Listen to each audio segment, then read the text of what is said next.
এরপরে আমরা চলে আসব 8 দাগের অঙ্কে। 8 দাগের অঙ্কে বলেছে সংখ্যাগুলির ভাগ পদ্ধতিতে গসাগু খুঁজি। তাহলে প্রথম অঙ্কটি দেখো রয়েছে 28 এবং 35। তাহলে আমরা ভাগ পদ্ধতিতে কিভাবে গসাগু করব? বড় সংখ্যাটিকে আমরা ভাগ করব ছোট সংখ্যাটি দিয়ে, অর্থাৎ 35কে আমরা ভাগ করব 28 দিয়ে।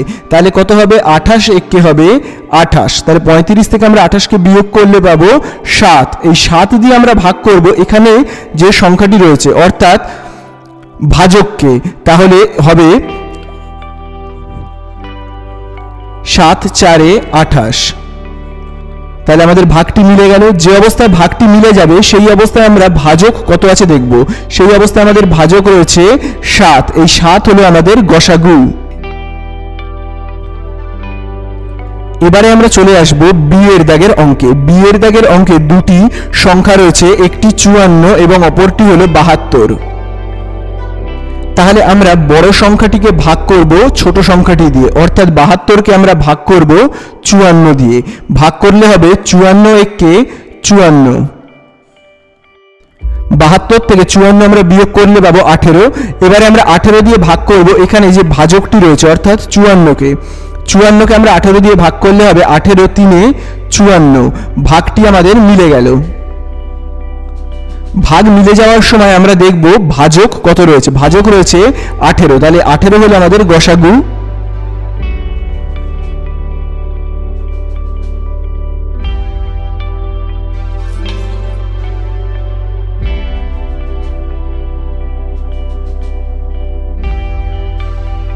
এরপরে আমরা চলে আসব সি এর দাগের অঙ্কে। সি এর দাগের অঙ্কে দুটি সংখ্যা বলেছে, একটি 27 এবং অপরটি 63।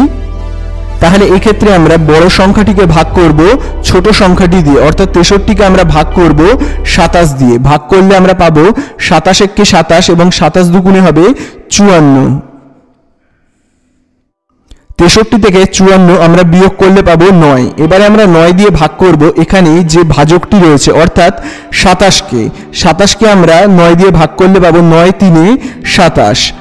ভাগ আমাদের মিলে গেল। মিলে যাওয়া অবস্থায় আমরা দেখব ভাজক কত রয়েছে। ভাজক রয়েছে 9। তাহলে এটি হবে আমাদের গসাগু। এবারে আমরা করব ডি এর দাগের অঙ্ক। ডি এর দাগে তিনটি সংখ্যা বলেছে, 25 35 এবং 45।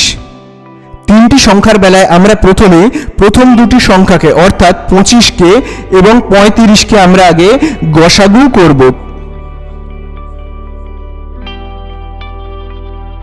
তাহলে 25 দিয়ে আমরা 35কে আমরা ভাগ করলে পাবো 25 একে 25। 35 থেকে 25কে আমরা বিয়োগ করলে পাবো 10। এরপরে আমরা 10 দিয়ে ভাগ করব এখানে যে ভাজকটি রয়েছে অর্থাৎ 25কে। ভাগ করলে হবে 10 দুগুণে 20। 25 থেকে আমরা 20কে বিয়োগ করলে পাবো 5। 5 দিয়ে আমরা ভাগ করব এইখানে যে ভাজকটি রয়েছে অর্থাৎ 10কে। তাহলে 10কে আমরা 5 দিয়ে ভাগ করলে পাবো 5 দুগুণে 10। এক্ষেত্রে আমাদের গসাগুটি হবে যে ভাজকটি এখানে আমরা পেলাম অর্থাৎ 5, সেই 5 হবে গসাগু। এবারে আমরা এই 5 দিয়ে ভাগ করব 45কে। 45কে আমরা 5 দিয়ে ভাগ করলে পাবো 5 9 45। আবারও আমাদের ভাগ মিলে গেল। ভাগ মিলে যাওয়ার সময় দেখবো আমাদের ভাজক কত রয়েছে। আমাদের ভাজক রয়েছে 5। তাহলে আমাদের গসাগু হবে 5। চলে আসবো আমরা 8 এর দাগের ই এর অঙ্কে। তিনটি সংখ্যা বলে দেওয়া রয়েছে 48 72 এবং 96। তিনটি সংখ্যার বেলায় আমরা আগে প্রথম দুটি সংখ্যা অর্থাৎ 48 এবং 72-এর আগে আমরা গসাগু নির্ণয় করব। তাহলে আমরা 72কে অর্থাৎ বড় সংখ্যাটিকে ভাগ করব ছোট সংখ্যাটি দিয়ে অর্থাৎ 48 দিয়ে। করলে হবে 48 একে 48। তাহলে 72 থেকে 48 বিয়োগ করলে আমরা পাবো 24। 24 দিয়ে আমরা ভাগ করব এখানে যে ভাজকটি রয়েছে অর্থাৎ 48কে। ভাগ করলে হবে 24 দুগুণে 48। তাহলে আমাদের ভাগটি মিলে গেল। তাহলে 48 এবং 72-এর গসাগু হলো 24 এবং এই 24 দিয়ে এবারে আমরা ভাগ করব কাকে? 96কে। আমরা 96কে এবারে ভাগ করব 24 দিয়ে। করলে হবে 24 একে 24, 24 দুগুণে 48, 24 3 72 এবং 24 4 এ 96। আবারও আমাদের ভাগটি মিলে গেল। ভাগ মিলে যাওয়ার সময় দেখব আমাদের ভাজক কত রয়েছে, ভাজক রয়েছে 24, তাহলে আমাদের গসাগু হবে 24।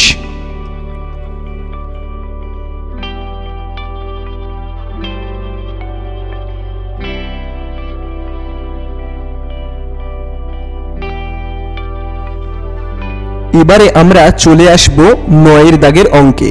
9 দাগের অঙ্কে বলেছে নিচের সংখ্যাগুলি মৌলিক উৎপাদকে বিশ্লেষণ করে লসাগু খুঁজি। তাহলে আমরা প্রথমেই করব 9 দাগের এর অঙ্কটা। এর অঙ্কতে দুটি সংখ্যা বলেছে, একটি 25 এবং অপরটি 80।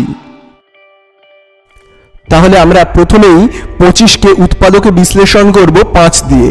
25কে 5 দিয়ে ভাগ করলে হবে 5 এবং 5কে আবার আমরা 5 দিয়ে ভাগ করব, করলে পাবো 1। 80-র শেষ অঙ্কটি রয়েছে 0। কোনো সংখ্যার শেষে 0 থাকলে আমরা 5 দিয়ে ভাগ করব। 5 দিয়ে 80কে আমরা ভাগ করলে পাবো 16। 16কে আমরা 2 দিয়ে ভাগ করব, করলে হবে 8 এবং 8কে আবার আমরা ভাগ করব 2 দিয়ে, করলে আমরা পাবো 4। 4কে আবার আমরা 2 দিয়ে করব, করলে হবে 2 দুগুণে 4 এবং 2কে আবার 2 দিয়ে ভাগ করলে হবে 1।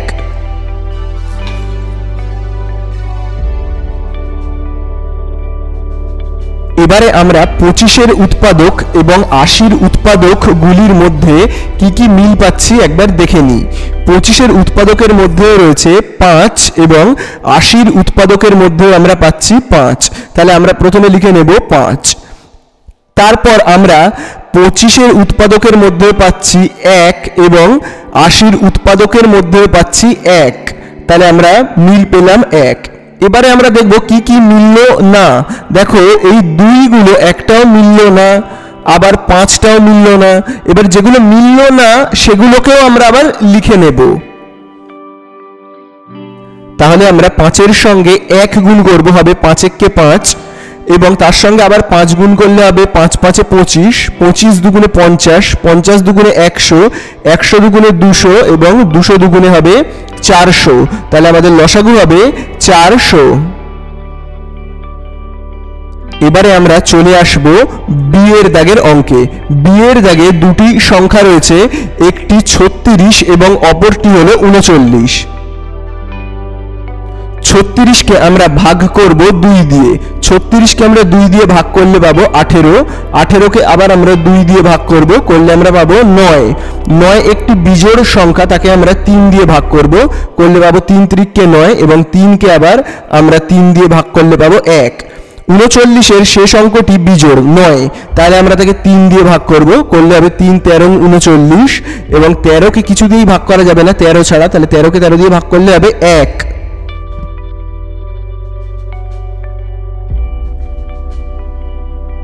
এবারে আমরা খুঁজে বের করব 36 এবং 39-এর উৎপাদকগুলির মধ্যে কি কি মিল পাওয়া যাচ্ছে। দেখো 36-এর উৎপাদকের মধ্যেও রয়েছে 3 এবং 39-এর উৎপাদকের মধ্যেও আমরা পাচ্ছি 3। তাহলে আমরা প্রথমে লিখব 3।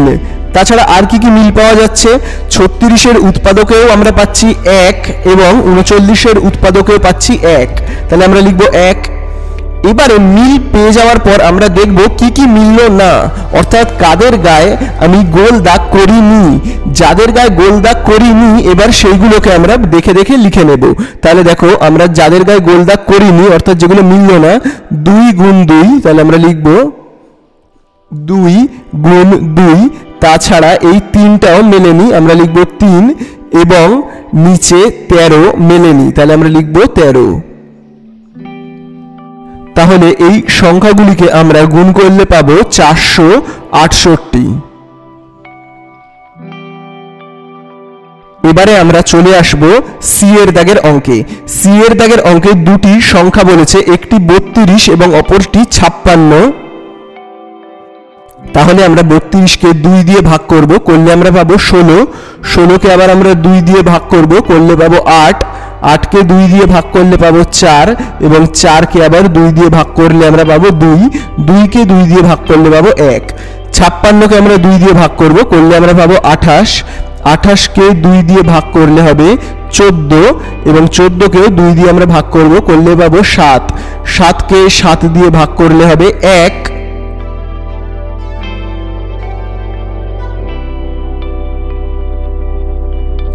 এবারে আমরা খুঁজে বের করব 32 এবং 56 উৎপাদকের মধ্যে আমরা কি কি মিল পাচ্ছি।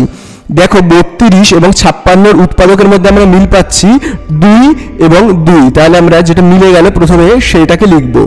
তাছাড়া আর কি কি মিল পাচ্ছি, আবার 32 উৎপাদকের মধ্যে রয়েছে 2, 56 উৎপাদকের মধ্যে রয়েছে 2, তাহলে আবার আমরা লিখব 2।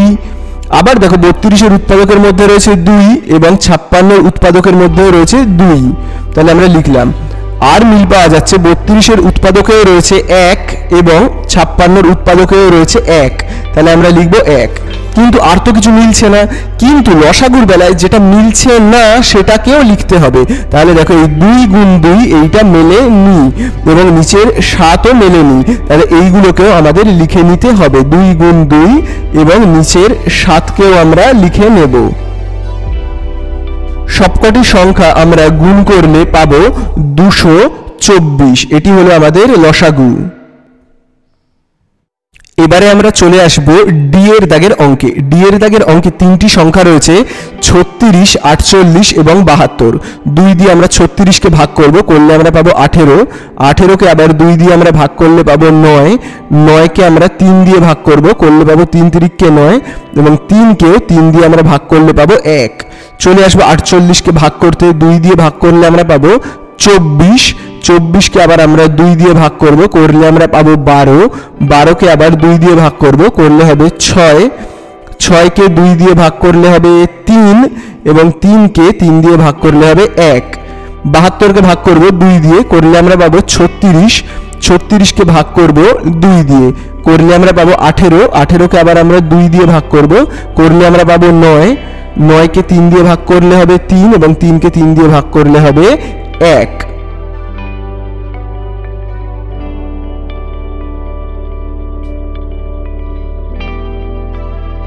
এবারে আমরা 36, 48 এবং 72 উৎপাদকের মধ্যে কি কি মিল পাচ্ছি দেখব। 36 উৎপাদকেও আমরা পাচ্ছি 2, 48 উৎপাদকেও পাচ্ছি 2 এবং 72 উৎপাদকেও আমরা পাচ্ছি 2, তাহলে আমরা লিখব 2। আবার দেখো 36 উৎপাদকেও রয়েছে 2, 48 উৎপাদকেও রয়েছে 2 এবং 72 উৎপাদকেও রয়েছে 2। আবার দেখো 36 উৎপাদকে আমরা পাচ্ছি 3, 48 উৎপাদকেও পাচ্ছি 3 এবং 72 উৎপাদকেও আমরা পাচ্ছি 3, তাহলে আমরা লিখব 3। তাছাড়াও 36 উৎপাদকেও রয়েছে 1, 48 উৎপাদকেও 1 এবং 72 উৎপাদকেও রয়েছে 1, তাহলে আমরা লিখব 1। এবারে দেখব তিনটের মধ্যে কোনো মিল না পেলে দুটি উৎপাদকের মধ্যে কোনো মিল পাওয়া যাচ্ছে কিনা। যেমন দেখো 36 উৎপাদকে রয়েছে 3, 36 উৎপাদকে রয়েছে 3, দুটি লাইনের মধ্যে মিলে গেলেও সেটিকে আমরা লিখব। এরপরে আর কি কি মিল পাওয়া যাচ্ছে, 48 উৎপাদকে আমরা পাচ্ছি 2 এবং 72 উৎপাদকেও আমরা পাচ্ছি 2, তাহলে আমরা লিখব 2। দুটি লাইনের মধ্যে মিল পেলে আমরা লিখব। তাছাড়া আর দুটি লাইনের মধ্যে কিছু মিল পাওয়া যাচ্ছে না। এবারে দেখব কি কি মিলল না, অর্থাৎ কোন সংখ্যাগুলিকে আমরা দাগ দিলাম না। দেখো এখানে যে 2 রয়েছে, এই 2কে আমরা এখনো পর্যন্ত দাগ দিইনি, এই এখন সবে দাগ দিলাম, এটি মেলেনি, তাহলে এই 2কেও আমরা লিখব। লসাগু হবে 144। চলে আসবো আমরা পরের অঙ্কে। পরের অঙ্কে আমরা তিনটি সংখ্যা পেয়েছি 25, 35 এবং 45। সংখ্যাগুলিকে উৎপাদকে বিশ্লেষণ করব। 25কে 5 দিয়ে আমরা ভাগ করলে পাবো 5 5 25, 5কে 5 দিয়ে ভাগ করলে পাবো 1। 35কে আমরা 5 দিয়ে ভাগ করলে পাবো 7, 7কে 7 দিয়ে আমরা ভাগ করলে পাবো 1। 45কে 5 দিয়ে আমরা ভাগ করলে পাবো 9 এবং 9কে আমরা 3 দিয়ে ভাগ করব, করলে হবে 3 3কে 9 এবং 3 দিয়ে 3কে ভাগ করলে আমরা পাবো 1।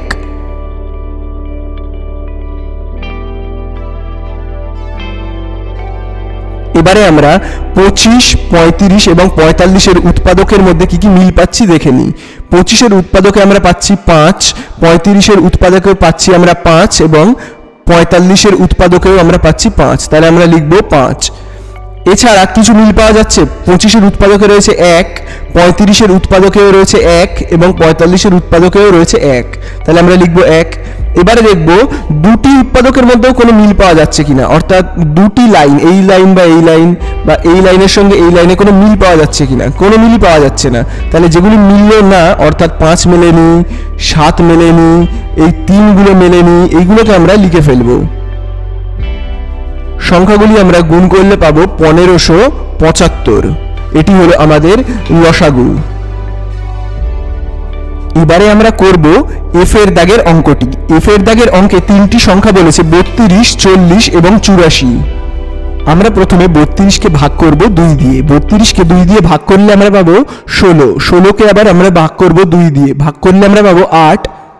8কে 2 দিয়ে ভাগ করলে আমরা পাবো 4 এবং 4কে 2 দিয়ে ভাগ করলে পাবো 2 এবং 2কে 2 দিয়ে আমরা ভাগ করলে পাবো 1। এরপরে আমরা 40কে ভাগ করব 2 দিয়ে, করলে আমরা পাবো 20। 20কে আবার আমরা 2 দিয়ে ভাগ করব, করলে হবে 10। 10কে 2 দিয়ে ভাগ করলে হবে 5 এবং 5কে 5 দিয়ে আমরা ভাগ করলে পাবো 1। এবারে আমরা 84কে ভাগ করব 2 দিয়ে, করলে হবে 42। 42কে আমরা 2 দিয়ে ভাগ করব, করলে হবে 21 এবং 21কে আমরা 3 দিয়ে ভাগ করব, করলে হবে 7 এবং 7কে 7 দিয়ে ভাগ করলে হবে 1।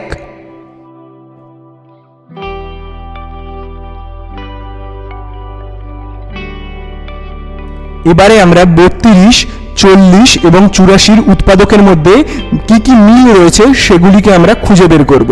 32-এর উৎপাদকের মধ্যে আমরা পাচ্ছি 2, 40-এর উৎপাদকের মধ্যে রয়েছে 2 এবং 84-এর উৎপাদকেও আমরা পাচ্ছি 2। তাহলে আমরা লিখে ফেলবো 2। এরপর 32-এর উৎপাদকেও আমরা পাচ্ছি 2, 40-এর উৎপাদকেও পাচ্ছি 2 এবং 84-এর উৎপাদকেও আমরা পাচ্ছি 2। তাহলে আবার আমরা লিখব 2। এরপর আমরা দেখব 32 আর 40-এরই শুধুমাত্র উৎপাদকে রয়েছে 2। তাহলে আমরা লিখব 2। এছাড়া 32, 40 এবং 84-এর উৎপাদকে আমরা পাচ্ছি 1। তাহলে যে যে সংখ্যাগুলি মিলল না, অর্থাৎ আমি একটা বক্স করছি, দেখে নাও 2 গুণ 2 এই সংখ্যাটি মিলল না, তাছাড়া 5 এই সংখ্যাটি মিলল না এবং নিচে 3 গুণ 7 এই সংখ্যাটিও মিলল না। তাহলে যেগুলি মিলল না আমরা সেগুলিকেও একবার লিখে নেব।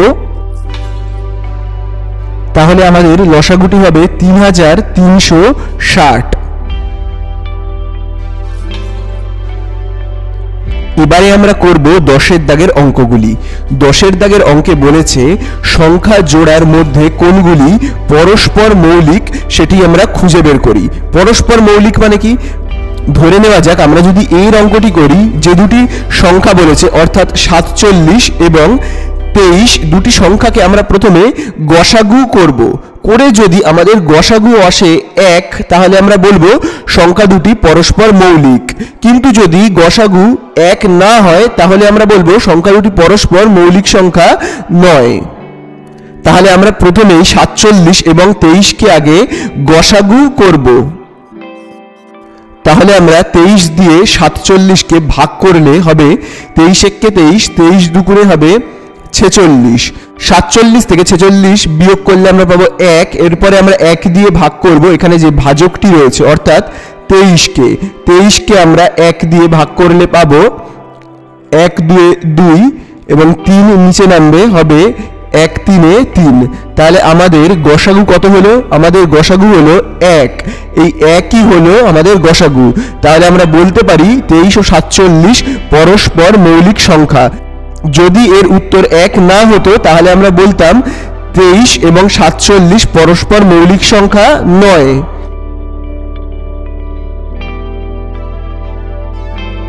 এরপরে আমরা চলে আসব বি এর দাগের অঙ্কে। বি এর দাগের অঙ্কে দুটি সংখ্যা বলে দেওয়া রয়েছে, একটি 25 এবং অপরটি 9। আমরা প্রথমে এদেরকে গসাগু করব। তাহলে 9 দিয়ে 25কে ভাগ করলে হবে 9 কে 9 এবং 9 দুগুণে হবে 18। 25 থেকে 18কে বিয়োগ করলে আমরা পাবো 7 এবং 7 দিয়ে এবারে আমরা ভাগ করব। এখানে যে ভাজকটি রয়েছে অর্থাৎ 9কে ভাগ করলে হবে 7 একে 7। 9 থেকে 7কে আমরা বিয়োগ করলে পাবো 2। এবারে 2 দিয়ে আমরা ভাগ করব 7কে, ভাগ করলে হবে 2 3 6। আবার বিয়োগফল হবে 1। এই 1 দিয়ে এবারে আমরা ভাগ করব এখানে যে সংখ্যাটি রয়েছে অর্থাৎ 2কে। 1 দিয়ে 2 কে ভাগ করলে হবে 1 2 2, তাহলে আমাদের ভাগটি মিলে গেল। এবং আমরা দেখব এই অবস্থায় ভাজক কত রয়েছে 1, অর্থাৎ গসাগু রয়েছে 1, তাহলে আমরা বলতে পারি 9 এবং 25 পরস্পর মৌলিক সংখ্যা।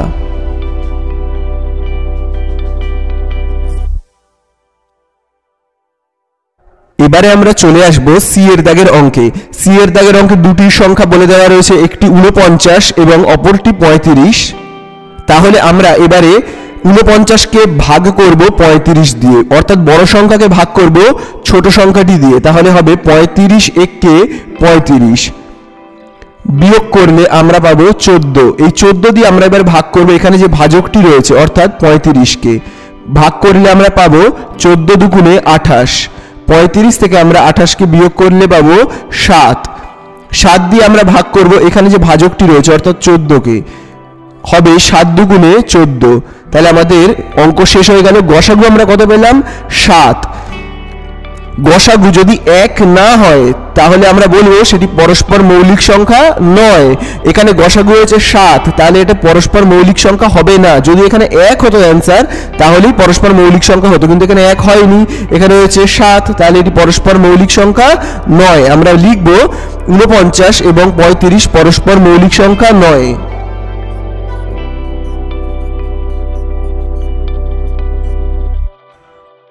এরপরে আমরা চলে আসব ডি এর দাগের অঙ্কে।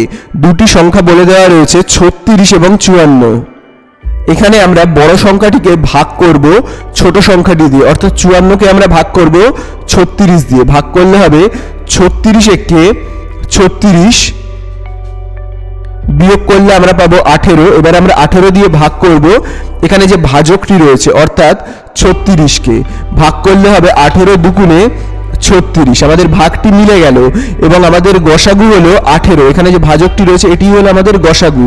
তাহলে আমরা বলবো 36 এবং 54 পরস্পর মৌলিক সংখ্যা নয়। পরস্পর মৌলিক সংখ্যা কখন হতো?